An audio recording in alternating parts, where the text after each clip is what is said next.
The sound hit like thunder. Not applause. Not laughter. Booing. Before we continue, please hit the like button, subscribe to the channel, and turn on the notification bell for updates. Sharp, unmistakable, rolling through the marble ballroom like a wave. Cameras flashed, diamonds glittered, and for a moment even the music stopped. Two faces froze in the spotlight. Prince Harry and Meghan Markle, once the world's most talked-about couple, now standing in the middle of Kris Jenner's star-studded 70th birthday party, surrounded by people who couldn't decide whether to clap, whisper, or simply stare. What just happened? How did it come to this? How did two people who once commanded sympathy and fascination end up being booed out of a room filled with Hollywood's elite? This wasn't just any party. This was the party, the kind of gathering where every handshake could mean $1 million deal, every glance could start or end a career. And yet, here stood the Duke and Duchess of Sussex, uninvited royalty turned Hollywood outsiders, trying to smile through humiliation. But as the jeers echoed, a deeper story began to unfold, one that would expose old grudges, broken alliances, and a Hollywood betrayal that had been simmering for years. The truth is, this wasn't an accident. This was payback. From the outside, Kris Jenner's birthday bash looked like a dream. Chandeliers dripping in gold, champagne towers reflecting the light of crystal orbs, and an invitation list that read like the credits of an Oscar ceremony. But behind every glimmering smile, there was tension.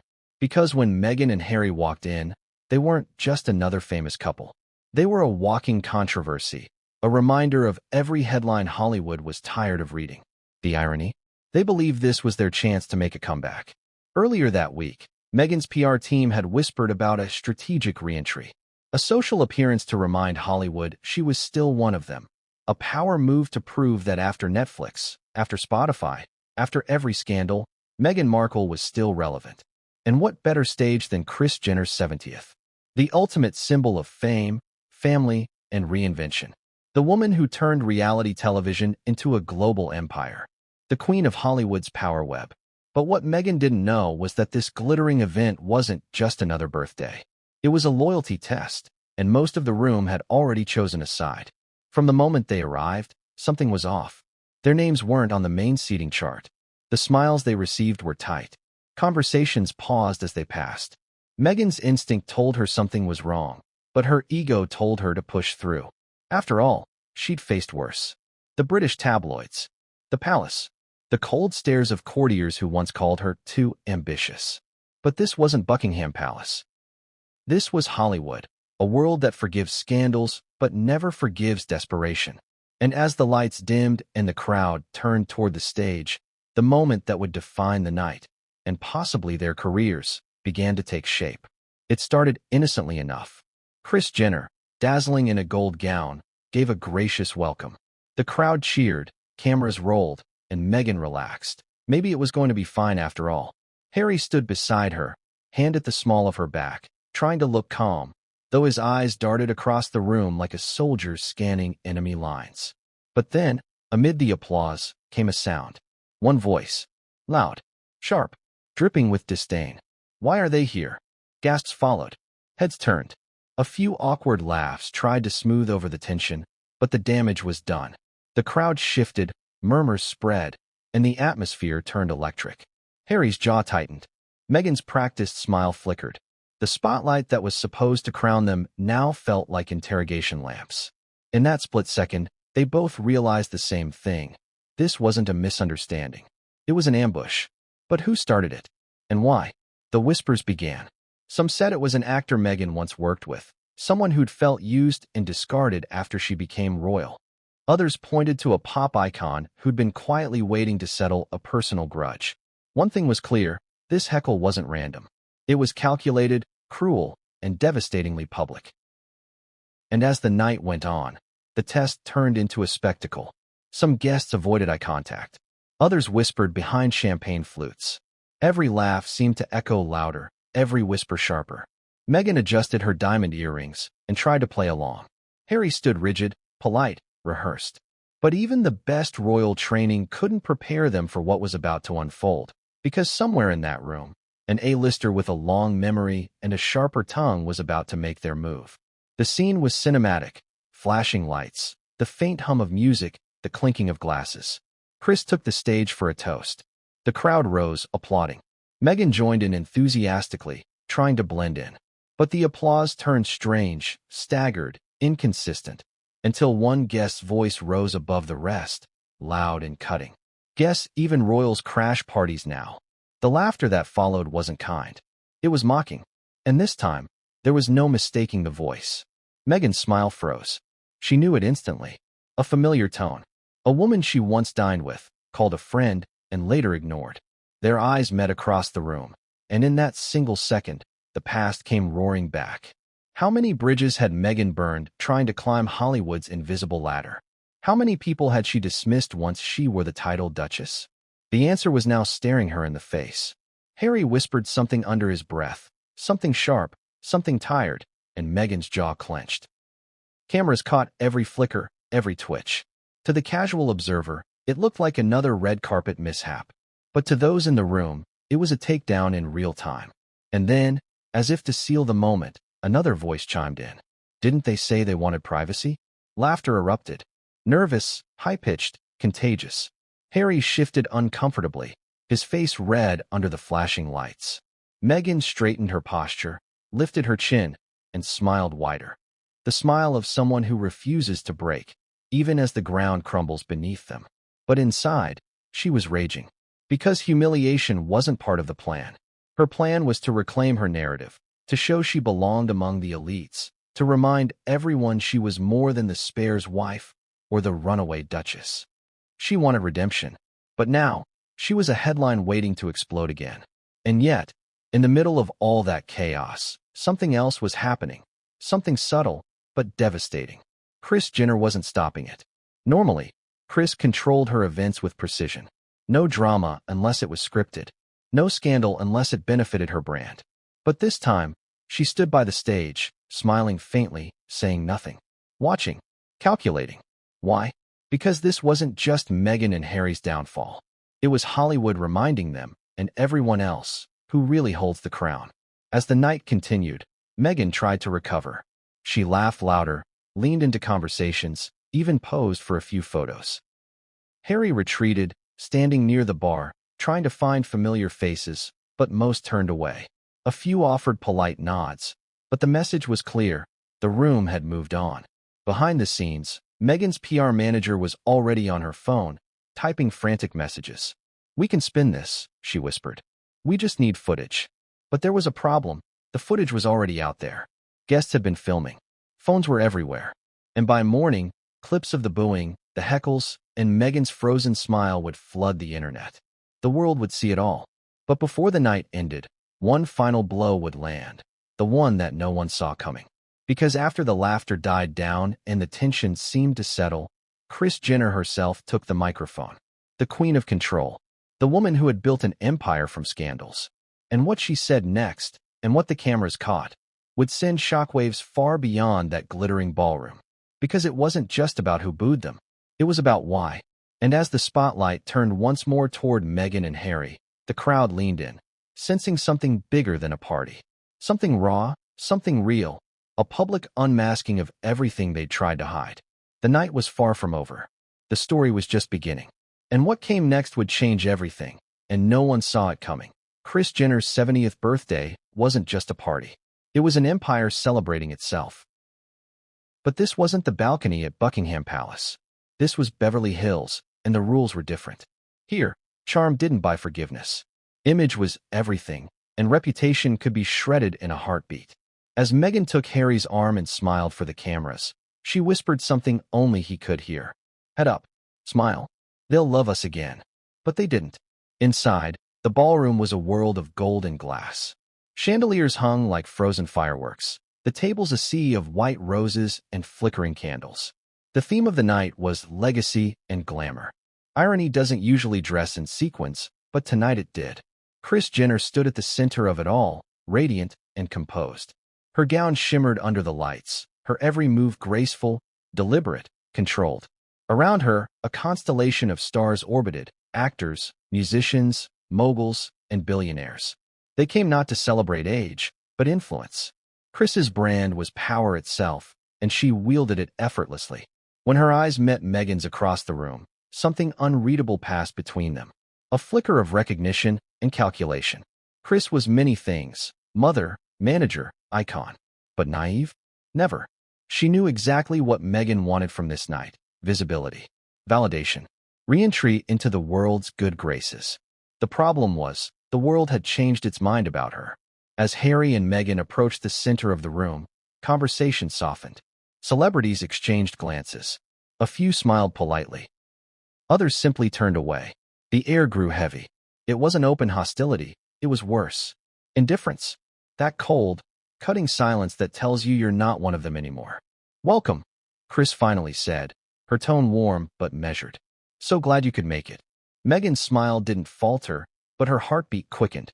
Something in Kris's eyes, calm, assessing, felt off. She'd been around enough power players to know when she was being tolerated rather than embraced. Harry shook Kris's hand, muttering a polite compliment about the decor. Kris thanked him, then moved on quickly, turning her attention to George Clooney.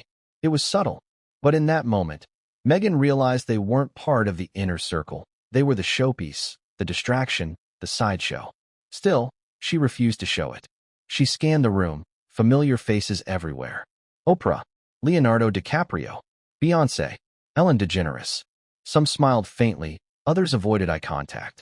Meghan lifted her chin and glided forward, her public mask firmly in place.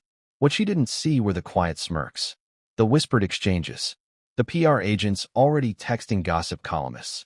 Guess who just showed up uninvited? As the night wore on, the tension deepened. Meghan laughed too loudly at jokes. Harry sipped his drink too quickly. They were trying, desperately, to belong. But belonging isn't something you can force, especially in a room where loyalty shifts faster than the camera flashes. To make things worse, the seating arrangement was merciless. Meghan expected to be at Kris's table, or at least close. Instead, she and Harry were placed near the back, beside producers they barely knew. The kind of people who smiled politely but texted through dinner. It wasn't an accident.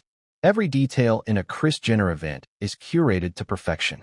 The seating chart is a message board written in social hieroglyphs. Who sits near whom defines who's rising, who's falling, and who's irrelevant. Meghan's placement was a quiet humiliation, a signal to everyone watching. She was not part of the inner circle. Harry noticed. "We're by the kitchen," he muttered, half joking, half serious. Meghan squeezed his hand under the table. "Smile? They're watching." The first hour passed in strained politeness. Waiters floated between tables with trays of caviar and champagne. Meghan leaned into her charm, asking about projects, complimenting dresses, dropping her practiced Hollywood laugh. But it wasn't working. Every smile she received felt rehearsed, every conversation brief. The sparkle that once surrounded her had dimmed, replaced by a thin layer of discomfort. Harry, ever the outsider, seemed lost. The topics, streaming deals, box office numbers, luxury endorsements, were foreign territory. He'd been trained for diplomacy, not small talk. Every time someone mentioned royal drama, his jaw tightened. Meanwhile, Kris glided through the room like a queen among courtiers. Her daughters, Kim, Chloe, Kourtney, and Kylie, flanked her like jeweled armor. Every camera turned to follow them. Every word they spoke amplified. Meghan tried to catch Kim's eye once, smiling warmly, but Kim turned away, whispering something to Kendall, who laughed softly. It was subtle but deadly. Still, Meghan refused to be defeated. "They'll come around," she whispered to herself. "They always do." But the truth was, the tide had turned. Hollywood no longer saw her as the underdog who escaped royal oppression. She was now the opportunist who cried victim. And in a room full of self-made moguls, that didn't sit well. Then came the first sting. A popular talk show host approached the table, glass in hand, and said loudly enough for others to hear, "So, Meghan, planning another interview soon? Or are you saving that for the next apology tour?" Laughter rippled through nearby tables. Meghan's smile didn't crack, but her eyes hardened. "Only if you're hosting," she replied sweetly. The host blinked, caught off guard by her quickness. The moment passed, but not before several guests had captured the exchange on their phones. The whispers began to spread again. "She's not welcome here. She wasn't even invited." Kris didn't want this drama. But the real show was still to come. Around 10 p.m., The lights dimmed. A hush fell over the room. Kris was about to make her grand entrance for her speech.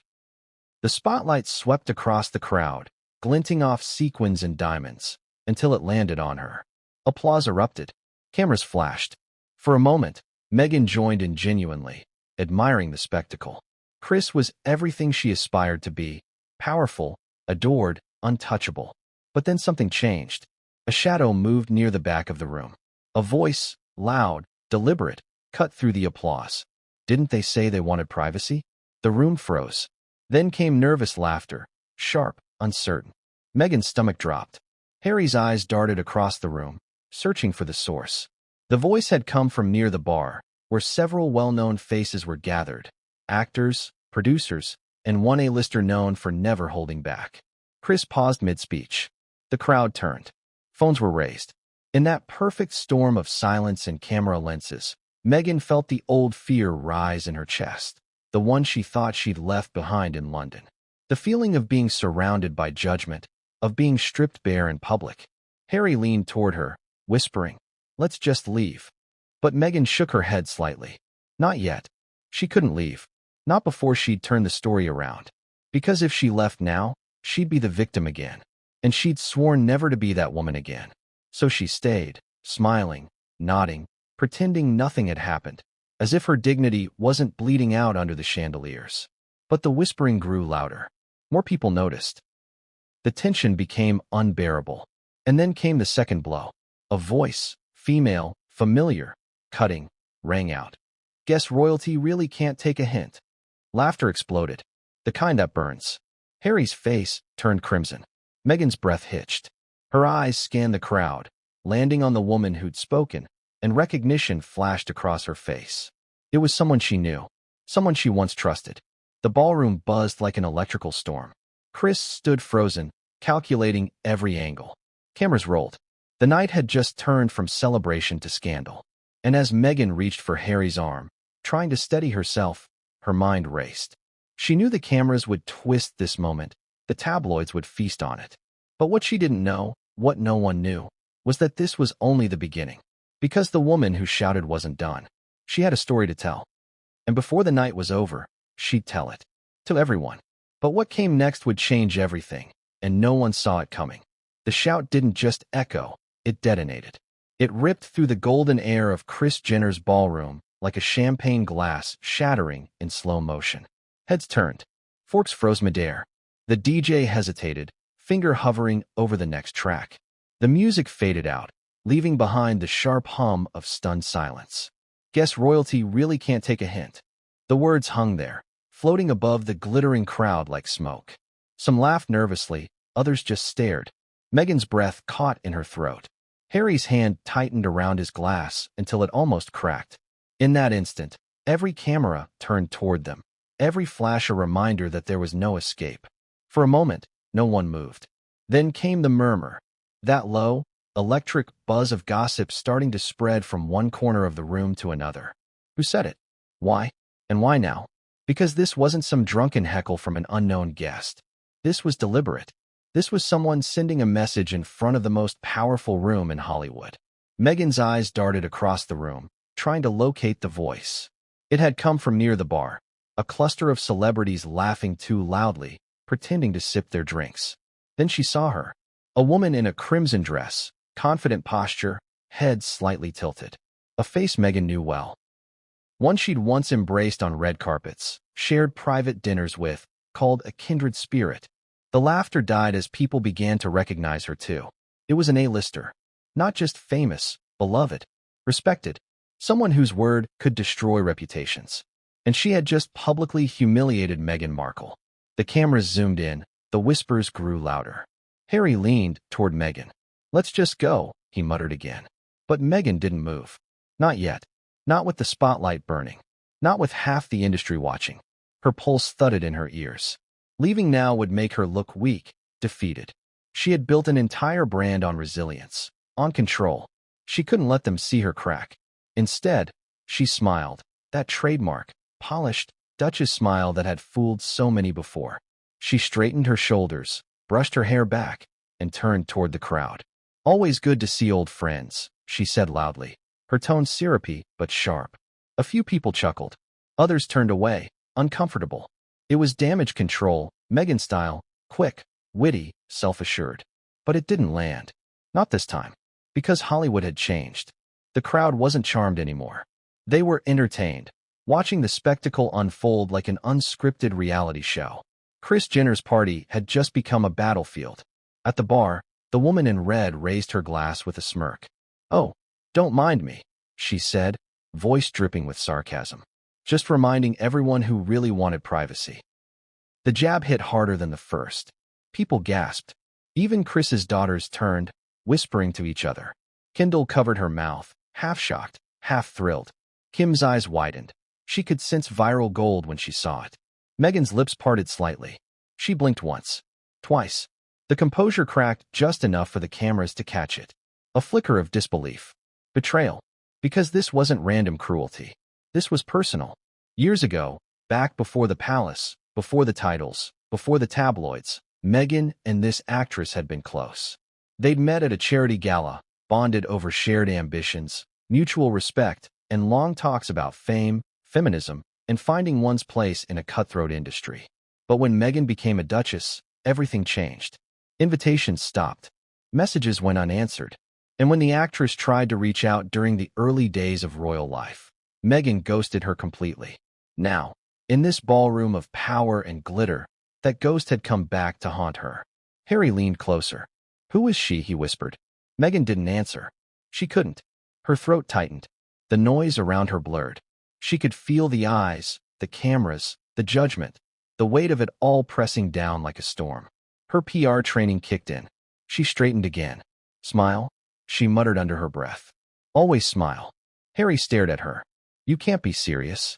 "Smile," she repeated. He obeyed, his jaw tense, the corners of his lips trembling. The cameras caught it. The forced grin, the tension, the discomfort. The internet would later tear it apart frame by frame, calling it the night the Sussex charm died. Across the room, the actress sipped her champagne and leaned toward another A-lister. "You see," she whispered just loud enough for those nearby to hear. "Some people never learn that the truth always finds its way back." Every word was poison wrapped in honey. Kris Jenner finally stepped in, microphone in hand, her voice slicing through the murmurs. "All right, everyone, let's get back to celebrating, shall we?" The crowd applauded politely, relieved for an excuse to move on. But the tension didn't fade. It thickened. Because while Kris smiled her famous calm smile, she didn't scold the heckler. She didn't defend Meghan. And that silence spoke volumes. It told everyone watching that this was sanctioned. It meant Kris knew exactly what she was doing, letting the drama unfold just enough to keep her name trending by morning. Meghan knew that too. She'd played this game once. But back then, she had control. Back then, she was the one shaping the headlines. Now, she was the headline. She felt her phone buzz in her clutch, her publicist, no doubt, already texting. "Stay calm. Don't react. We'll spin it tomorrow." But Meghan's calm was wearing thin. Her eyes flicked again toward the woman in red. Their gazes locked. Neither looked away. The tension between them was electric. Two women who once shared ambition, now standing on opposite sides of a silent war. "Funny," Meghan finally said under her breath, loud enough for the table to hear. "How some people need my name to stay relevant." The table gasped. The actress laughed, that dangerous, unbothered laugh that made everyone else laugh too. "Oh, darling," she replied, still smiling, "I don't need your name. You gave it away." That was it. The final blow. The room broke into whispers again. Phones tilted discreetly. Someone was definitely recording. Harry pushed back his chair slightly, his patience gone. "We're leaving," he said firmly. But before Meghan could respond, Kris's voice echoed again through the speakers. "Before we wrap up the first half of the evening," she said smoothly, "we have a few special tributes from our guests, friends who've been part of my journey." The lights dimmed. The crowd turned toward the stage. The woman in red began walking forward. Meghan froze. It couldn't be. But it was. The same actress who had just humiliated her was now walking up to the microphone, invited, expected, and confident. Kris smiled, her face unreadable. "Ladies and gentlemen," she said into the mic, "one of my dearest friends and the most fearless woman I know." The applause was thunderous. Harry muttered, What's happening? Meghan didn't answer. Her heart raced. Because this wasn't coincidence. It was choreography. The actress took the mic, smiled at the crowd, and began her speech. Kris Jenner, she said warmly, is the definition of authenticity. She built an empire by being unapologetically herself. No pretending, no victimhood, just pure drive and realness. The crowd cheered. The subtext was obvious. Meghan sat frozen, her smile stiffening by the second. The actress continued, and that's what Hollywood respects, realness. You can't buy it. You can't brand it. You can't marry into it. You either have it, or you don't. The audience erupted again, louder this time, almost gleeful. Harry's knuckles turned white. She's talking about you, he whispered. Meghan didn't move. She couldn't. Every instinct screamed to walk out, to escape. But her pride, her need to control the story, rooted her to the chair. She laughed lightly instead, pretending not to notice the daggers. She's clearly drunk, she said, forcing a smirk. But inside, she was breaking. The actress smiled, locking eyes with Meghan mid-speech. And in a world full of cameras and facades, she added, I think we all know who's been pretending the longest. The crowd gasped, then laughed. Some clapped. Some didn't know where to look.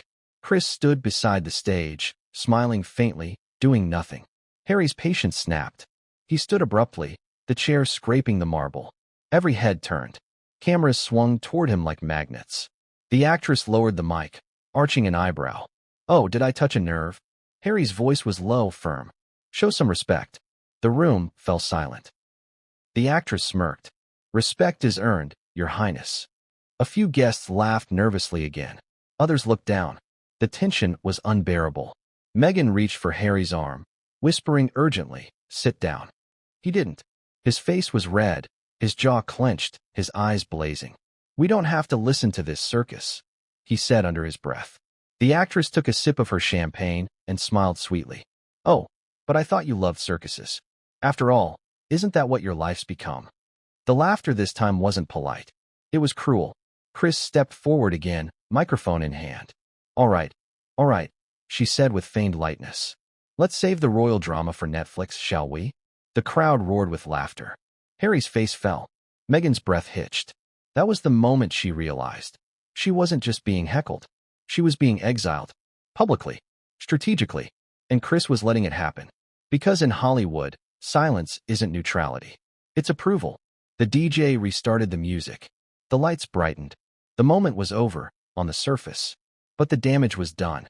Meghan sat still, her body trembling beneath the sequin armor of her gown. Every laugh, every whisper, every flash seared into her mind. She turned slowly toward Harry, forcing a smile for the cameras. Keep smiling, she whispered, her voice trembling. They can't win if we don't break. But she was already breaking. Because the worst part wasn't the booze. It wasn't the laughter. It wasn't even the speech. It was knowing that the woman who'd betrayed her knew something. Something that could make everything worse. Something Meghan thought she'd buried years ago. And that secret was about to come out. But what came next would make the shouting look like child's play. And it would set the stage for Hollywood's most shocking takedown of the year. For years, Meghan Markle believed she understood how Hollywood worked. Fame, she used to say, was just a game of proximity. Get close to power, mirror its energy, and soon enough, it reflects back on you. But that night, under the crystal chandeliers of Kris Jenner's mansion, she finally realized the truth. In Hollywood, you're not reflected. You're exposed. As the laughter faded and the music stumbled back to life, she sat perfectly still, smiling through the humiliation. Harry kept his eyes on the tablecloth, jaw clenched, breathing slow. It was survival mode, a royal instinct polished through years of scrutiny. But even the best-trained royals have limits. Who invited us? Harry whispered, low enough for only Meghan to hear. Meghan didn't answer right away. Her mind was spinning, connecting threads. She knew something was off the moment they arrived. The awkward smiles, the distant greetings, the way the photographers seemed almost too ready for their entrance. It had all felt choreographed. Now it made sense. They hadn't been guests. They'd been bait. Meghan. Harry pressed again. Who sent the invite? Her lips parted slightly. Someone from Kris's team. I assumed. She trailed off, glancing toward Kris Jenner, who was now laughing with Kim and Khloe as if nothing had happened. I assumed she wanted us there. Harry frowned. Did she actually invite us? Or did your people push it? The question cut. Because Harry wasn't wrong. There had been discussions, quiet ones. Meghan's PR manager had told her weeks earlier that Kris's birthday party could be a career reset moment. A place to be seen with the right people again. To remind everyone she wasn't fading. She was still part of the Hollywood ecosystem. But Kris hadn't responded directly. Instead, someone on her publicity team had emailed Meghan's assistant a vague "see you there" message, no formal invite, no embossed envelope. It wasn't approval. It was a loophole, and Meghan had taken it. She believed showing up would prove she still belonged. But now, as the whispers buzzed around her and Harry's face tightened in quiet rage, she realized she'd walked straight into a trap. Because in Kris Jenner's world, nothing happens by accident. Across the ballroom, the woman in the red dress, the one who'd called her out, was being congratulated. Champagne glasses clinked. Compliments poured. Hollywood runs on hierarchy, and that moment had made her the night's undisputed queen. Every cruel word had elevated her and diminished Meghan. A journalist nearby whispered, "You have to admit, it was gutsy." Another replied, "It was suicide-proof. No one's defending Meghan anymore." Those words hit like ice. Suicide-proof. Because that's how Hollywood thinks. Reputation warfare without consequence. Destroying someone publicly isn't cruelty, it's content. Harry leaned back in his chair, glaring toward the bar. "We're done here," he said. But Meghan placed a hand on his arm. Her touch was firm, deliberate. "Not yet." He looked at her in disbelief. "They just humiliated you." "They tried," she corrected, her voice calm but sharp. "But they won't win. They never win when I control the story." Harry shook his head slightly, the old weariness creeping in. "The story? Meghan, this isn't PR. This is—" "It's always PR," she interrupted. "In this world, everything is." And she meant it. Because Meghan wasn't going to leave humiliated. Not tonight. But behind that confidence, something deeper was stirring. The memory of how she got here. It wasn't the first time Meghan had been shut out of a circle she thought she belonged to. Before she was the Duchess of Sussex, before the headlines and the Netflix cameras, she was just another actress trying to climb Hollywood's invisible ladder. She'd worked every angle: charity events, networking dinners, quiet coffee meetings with producers who promised everything and delivered nothing. And then she met her, the woman in red. Back then, they were equals, climbing together. They'd shared scripts, strategized about brand endorsements, even confided in each other about heartbreak and ambition. But when Meghan started dating Prince Harry, everything changed. Overnight, she became untouchable, too big to call back, too important to return a text. The actress in red had reached out with congratulations, even sent flowers. She never got a reply. That wound had festered for years, quietly. And tonight, it burst open in front of the world. Karma, Meghan thought bitterly, has a sixth sense of timing. Meanwhile, Kris Jenner kept smiling. But Meghan noticed the glint in her eyes whenever the cameras weren't on her. Cold, strategic, amused. Kris wasn't angry about the disruption. She was entertained. Meghan could see it now. The faint smirk, the approving nods toward her daughters. This was good TV. Drama in real time. The kind of scandal that trends for days. And Meghan, ever the strategist herself, understood the move. Kris didn't need to humiliate her directly. She just had to let it happen. Still, Meghan wasn't about to take it lying down. She stood. Slowly. Gracefully. Heads turned again. Harry muttered under his breath, "What are you doing?" She smiled, not at him, but at the crowd. Taking control. With a perfect posture and an expression that screamed calm confidence, Meghan walked toward Kris. The crowd hushed again, sensing more drama. Every phone lifted, ready to record. "Beautiful party," Meghan said sweetly, reaching Kris. "You really know how to keep people talking." Kris smiled, her tone cool but polite. "That's the goal, darling." Meghan tilted her head slightly, voice still soft. "I'm glad I could help." It was a bold move, the kind that said, "I'm still here. You can't break me." But Kris wasn't easily outmaneuvered. "Oh, don't be so modest," she replied, her tone silky. "You've always been good at creating headlines." The words stung, subtle but sharp. Meghan's eyes flickered. A beat of silence passed, just long enough for photographers to capture the tension. Then Kris turned away, dismissing her. Just like that. It was over. Meghan had lost the room. She walked back to her seat, each step echoing louder than the music.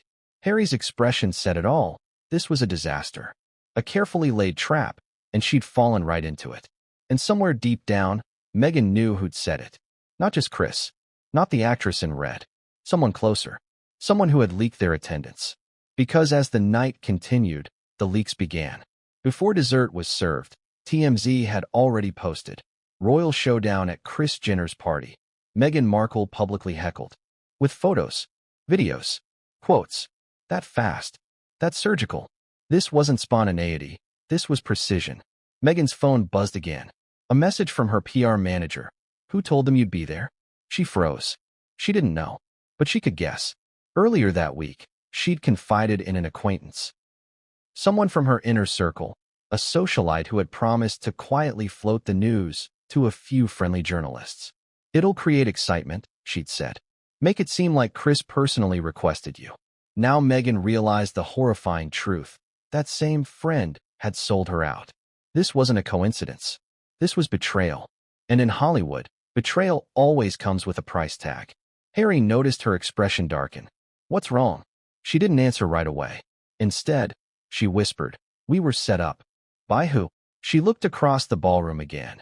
At Kris, at the woman in red, at the clusters of celebrities whispering. Every smile felt like mockery, every laugh like a knife. She didn't know exactly who orchestrated it, but she knew why. Because she'd made enemies on her way up, and they were finally cashing in. Still, Meghan wasn't finished. Not yet. She leaned toward Harry. They think they've won, but they haven't. Meghan. No, she interrupted sharply. We walk out now, and the headlines write themselves. Humiliated Duchess storms out. No, we stay. Harry exhaled, defeated. For what? More humiliation. For control, she said. If I can't win the room, I'll win the narrative. It was the same fire that had driven her for years, the same instinct that made her both admired and feared.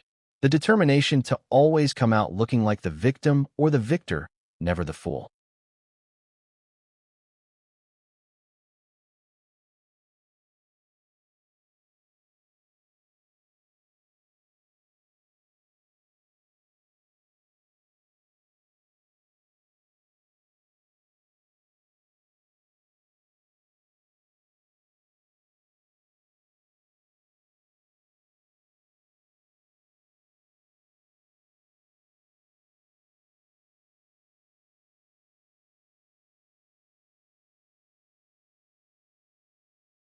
She lifted her champagne glass, her reflection shimmering in the golden bubbles. To survival, she whispered. Harry looked at her, confused. What? She smiled faintly, never breaking eye contact with the actress in red. To surviving the people who said they'd never betray me. But even as she said it, she didn't realize how literal those words would become. Because the biggest betrayal of the night hadn't even happened yet. And when it did, it wouldn't just come from a stranger. It would come from someone standing right beside her. Someone wearing a crown of diamonds, and a smile that hid a knife. But what came next would turn humiliation into chaos. And Kris Jenner would be the one to light the fuse. Kris Jenner's smile was deceptively calm. Perfectly poised. Practiced. Unflinching. To the casual observer, she looked like the gracious hostess of the century. The matriarch of an empire who had orchestrated yet another flawless evening. But Meghan and Harry could feel the undercurrent. Every glance, every nod, every tilt of Kris's head was calculated. Every movement measured. Nothing about this was accidental. The room itself was a stage, and Kris was the director. Her daughters were supporting actors, the A-listers in attendance were extras, and the Duchess of Sussex was now the unwitting star of a carefully choreographed scene she didn't understand. Meghan had entered believing she could charm, maneuver, and take control.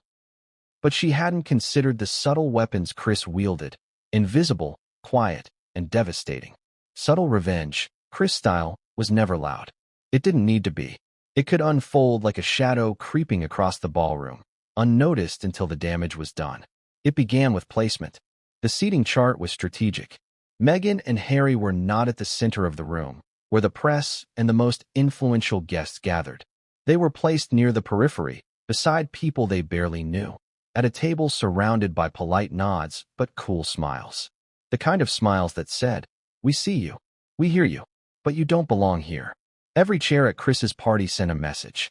Every table assignment was a whisper, a coded note, a deliberate social signal. Meghan's seat said one thing, outsider. Harry's placement said another, companion, not equal, subordinate to the whims of the room. The couple's visibility was intact, but influence? Gone. And it wasn't just seats. Drinks arrived selectively. The top-tier guests were always attended by waiters trained to anticipate needs. Empty glasses refilled before they asked. Meanwhile, Meghan's champagne arrived late, lukewarm, served by someone who seemed unconsciously inattentive. A small, almost invisible slight, but enough to signal that they weren't honored guests. Meghan noticed. She always notices. The subtle snub felt like a pinprick, almost too small to be obvious, but sharp enough to sting. She tightened her jaw, forced her shoulders back, and plastered on her practiced smile. She was determined to play it cool, to survive. But Kris's game wasn't about humiliation in one moment. It was about slow, persistent erosion of confidence. The next layer of subtle revenge was the conversation itself. Kris floated through the room, always perfectly timed. She approached Meghan and Harry several times, offering the faintest compliments, the tiniest praises. Words like, "So glad you're here," or "It's wonderful to see familiar faces," delivered with a tone that made it clear it was neither heartfelt nor essential. She was acknowledging them without granting acceptance. Validation without permission. Recognition without power. Each time Kris smiled and moved on, she left Meghan with the sinking realization that the ballroom wasn't a playground for social climbing. It was a battlefield where every gesture was a weapon. And she had just been disarmed, elegantly, expertly, without Kris ever raising her voice. Then came the whispers. Subtle, indirect, perfectly calculated. Kris's daughters passed small, seemingly innocent remarks, always within earshot.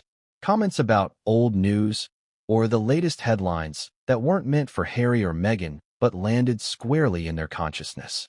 Observers in the room, some sympathetic, some opportunistic, caught every syllable. Texts were typed immediately. The social media machinery of Hollywood was already spinning, fueled by these casual, innocuous words. Meghan's pulse quickened. The room was shrinking. Every face felt sharper. Every laugh, every glance, seemed to mock rather than amuse. She leaned toward Harry, whispering, "Do you see it? Every little thing, it's orchestrated." Harry's jaw clenched. "Why?" "Because this is Hollywood," she replied. "And Kris, she doesn't forgive easily. She doesn't forget. And she never loses." The subtle jabs continued through the night. A waiter spilled a napkin, a glass was delayed, and photographers captured slightly awkward angles. Not mistakes, but deliberate positioning. Every flash of light seemed to accentuate Meghan's discomfort. Her gown, once a symbol of glamour, now seemed like armor against an invisible enemy. Kris's subtle revenge wasn't just about the present moment. It was about narrative control. She was setting the story, ensuring that when the night ended, Meghan and Harry would not simply leave humiliated. They would leave owned by perception. Hollywood thrives on stories that write themselves, and Kris had just handed them the perfect script. It reached a peak during the toast. Kris raised her glass, and her smile didn't falter. But the words she chose were carefully punctuated, layered with meaning. "Tonight," she said, "we celebrate those who inspire, those who persevere, and those who know their place in the story of our lives." Her eyes lingered on Meghan for a fraction of a second longer than necessary. Enough to make the Duchess shiver. The crowd applauded. But applause in this room wasn't always appreciation. Sometimes it was participation, a way of signaling alignment. A silent nod to Kris's authority. Meghan understood that immediately. She wasn't being celebrated. She was being positioned. Labeled. Observed. Harry's eyes narrowed. He leaned in, whispering again. "This is insane. She's manipulating everything." Meghan smiled faintly, a mask perfected by years of scrutiny. "Let her," she whispered. "Let her have the illusion. It's the only way we survive." Even as they spoke, Kris's daughters moved subtly, inserting themselves between Meghan and some of the other A-listers. Kim laughed at a joke, subtly excluding Meghan. Chloe complimented someone else's dress, ensuring the focus remained elsewhere. Kylie's phone never left her hand, capturing candid reactions that would later populate social media. Kendall's silence was deliberate, icy, and precise. Every subtle action amplified the message. You are tolerated. You are visible, but you are not included. And Kris watched it all unfold, her own champagne glass tilted just enough, her smile perfectly still, as if she had choreographed the entire symphony of subtle humiliation. Meghan's mind raced. Every strategic move she had planned in Hollywood, every calculated appearance, every networked relationship. None of it mattered in this room. Kris held the invisible power of the narrative. She didn't have to scream. She didn't have to shout. The whispers, the positioning, the small gestures were enough to turn the Duchess of Sussex into a spectacle for the world. The subtle revenge escalated with the dessert presentation. The servers brought out Kris's signature cake, a towering confection adorned with edible gold leaf and sparkling crystals. As the cake was wheeled toward the stage, the actress in red appeared again, not by chance. She had been placed deliberately to receive attention, and the flash of cameras caught her before Meghan. Meghan could feel the sting of every lens, every angle, every moment designed to make her secondary. Her pulse accelerated. Every ounce of composure felt like a mask she was straining to hold in place. Harry leaned in, low and urgent. We're just background here. We're props. Exactly, Meghan whispered, almost gleefully. Props in Kris Jenner's story. And I'm going to play the part perfectly, for now. The tension in the room thickened as Kris raised her glass for another toast. The subtle digs continued, layered and invisible to most. A joke here, a compliment there, a glance strategically placed. Every move ensured that Meghan and Harry's humiliation would be captured without ever feeling overtly hostile, the art of silent dominance. Guests whispered, laughed quietly, shared texts, and uploaded stories, unaware of how deliberately the entire spectacle had been choreographed. By the time the music started again, the couple had been transformed from outsiders hoping for acceptance into the centerpiece of a silent, exquisite takedown. Kris's subtle revenge worked in a way loud insults could never achieve. It was invisible, it was relentless, and it would follow them beyond this night, leaving traces in social media, news cycles, and the carefully curated images that define Hollywood's memory. But the climax of her subtle plan was still to come. As the crowd applauded another toast, Kris stepped aside, her attention now on the microphone. A celebrity prepared to give a tribute that would carry far more sting than a casual insult. A tribute that would turn whispers into headlines, sarcasm into spectacle, and humiliation into public theater. Meghan felt it in her chest, the anticipation, the dread. Because Kris Jenner's subtle revenge wasn't finished. Not by a long shot. And what came next would ignite the room in a way that no one, not even Meghan or Harry, could have anticipated. The subtle game had just turned explosive. The room went silent as Kris Jenner took a step back from the sparkling cake display, letting the spotlight fall on the microphone at center stage. For a moment, it seemed as though time had paused. Guests froze mid-laugh, champagne glasses hovering in the air, all eyes drawn to her poised figure. She smiled, radiating warmth, elegance, and control, but those who knew her knew better. Every gesture, every pause, every tilt of her head was calculated. Tonight wasn't about celebration alone. Tonight was about power. Meghan's heart pounded. She and Harry had weathered countless storms. Media scrutiny, palace whispers, tabloid lies. But this felt different. This wasn't the tabloids. This wasn't PR spin. This was raw, live theater, and they were the unwilling stars. Kris raised the microphone and began her speech. Her words flowed with charm and elegance. Tonight, we celebrate 70 years of life, love, and lessons learned. Friends, family, and those who have shaped my journey. She swept her eyes across the room, acknowledging each star-studded face with just the right amount of intimacy. And then, ever so subtly, her gaze lingered on Meghan and Harry. The applause was polite but fleeting. Meghan noticed the shift immediately. This wasn't mere politeness. It was a setup. A stage had been prepared, and she and Harry were the centerpiece. Kris's tone was casual, conversational. And while every life has its challenges, there's something about genuine authenticity that rises above the noise. The words landed like daggers. Meghan's stomach twisted. Every guest seemed to feel the weight. even if they didn't fully understand it yet. Harry's hands tightened around his champagne flute. Then Kris smiled, the subtle smile of someone in complete control. Some people come into our lives thinking they can charm their way through every room, every situation, every circle. And yet, the world always sees the truth in time. A ripple went through the crowd. Murmurs, laughter, half-hidden smirks. Meghan froze. Her mind raced. Kris wasn't naming names, not yet, but everyone knew who the subtext was for. It wasn't just observation, it was a declaration. Someone was being called out. Publicly. Meghan tried to compose herself. She leaned into Harry, whispering, "She's setting us up." Harry's jaw tightened. For what? The spotlight. The narrative.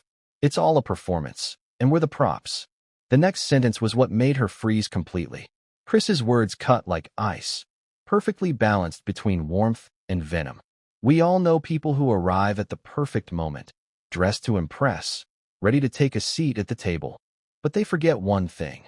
The table was never theirs to claim. The room shifted. The applause was hesitant. Laughter, nervous and uneven, fluttered through the space. Phones were raised, cameras tilted. Every word Kris had spoken was being documented, every pause captured, every inflection analyzed. Meghan felt her stomach tighten. She glanced at Harry. His expression mirrored her own, disbelief, anger, and that creeping realization that they were being publicly dismantled in real time. She had thought she could control the room, sway Hollywood opinion, reclaim relevance. It was anticipation. Everyone sensed the showdown. They were waiting for the public reckoning. The actress took the mic, smiling brightly, waving to the crowd. "Kris Jenner," she said warmly, "is a force of nature, a woman who builds empires from nothing, and who shows the world what it means to be unapologetically herself." The crowd clapped again, louder this time. Meghan felt a twinge of panic. This speech was not merely a tribute to Kris. It was a stage for indirect humiliation. And the first target was obvious. The actress paused, surveying the crowd, then leaned slightly toward Meghan, her tone shifting subtly. "And tonight, as we celebrate authenticity, we remember that true confidence can't be purchased. It can't be inherited. It can't be bought in magazines or titled through marriage." Gasps. A few laughs. Phone snapping. Meghan froze mid-sip of champagne. Harry's eyes darted, trying to track the undercurrent in the room. The subtle insult was surgical. Everyone in Hollywood understood it instantly. This wasn't about Kris. This was about Meghan. Publicly, without ever naming her. Meghan's mind raced. She had faced tabloids. She had faced palace whispers. But never a public dismantling orchestrated with such precision, where the room itself became a weapon. Then the actress leaned closer to the microphone, her voice clear and sharp. "We all know people who think they can enter circles they haven't earned, who believe the spotlight will protect them, who expect respect without understanding the rules of the room. And sometimes, those lessons are delivered the hard way." The crowd reacted instantly. Laughter, gasps, murmurs. Every word landed like a strike. Meghan felt it in her chest. Humiliation, anger, disbelief, the heat rising to her cheeks. Harry whispered under his breath, almost inaudibly, "We can't stay here." But Meghan held his hand, gripping it tightly. "We stay," she whispered back. "We take control." Kris watched silently from the stage, glass in hand, smiling that subtle, lethal smile. She had set the room perfectly. Every whisper, every glance, every laugh was part of her design. Meghan and Harry were no longer guests. They were props, participants, spectacle, and Kris's influence ensured the narrative belonged to her. The actress continued, her tone now bordering on personal. "Because Hollywood sees everything, and it never forgets. We remember those who fake confidence, those who rely on image rather than substance, those who forget that respect is earned, not demanded." Meghan's fingers dug into Harry's hand. Every muscle in her body tensed. She felt trapped, exposed, and more vulnerable than she had in years. The room, once dazzling and exciting, had become a minefield. Every glance was loaded, every movement observed, every word dissected. As the actress finished her tribute, the applause was polite but knowing. The message had landed. The humiliation had been served, delivered with precision, elegance, and cruelty, all orchestrated by Kris Jenner's invisible hand. Harry's voice was low, urgent. This is beyond strategy. They're destroying us. Meghan's eyes never left the stage. No, she said quietly, her voice taut. They're showing everyone who controls the room, who controls the story. And we're still alive. That's the part they don't get. But even as she said it, Meghan knew that the room's judgment wasn't the worst part. The worst part was the world outside this ballroom. Within hours, clips of the subtle digs, the staged tributes, the indirect humiliation would hit social media. Tabloids would dissect every frame. Memes would spread. The world would witness her unraveling, even if she never fully lost her composure in the moment. And just as Meghan braced for what came next, she didn't notice Kris gesture subtly toward a side stage, signaling someone to step forward. Someone who would change everything. Because while Meghan and Harry had survived the first layer of humiliation, the next phase, the one that would escalate whispers into a spectacle, was about to begin. And the woman stepping forward wasn't there to celebrate Kris. She was there to expose truths, the kind that sting deeper than the sharpest insult. The room leaned in. The cameras turned. The microphone crackled. And for Meghan, the night's most devastating moment had yet to arrive.